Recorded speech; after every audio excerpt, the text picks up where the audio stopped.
Shabalizo. Hivi kwenu katika familia yenu kuzaliwa, wewe ni mtoto wangapi kuzaliwa?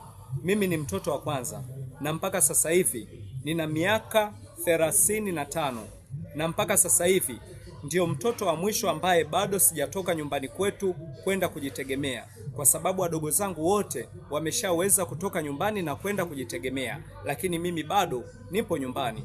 Kwa hiyo hapa nasubiria mpaka wazazi wangu watakapochukua maamuzi ya kuamua kunifukuza kutoka nyumbani ili na mimi nikajitegemee. Hivyo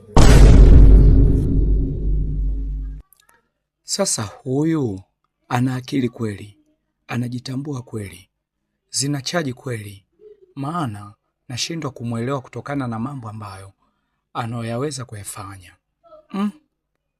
Usikute mnala ukawa bado na sachi wa akili zake.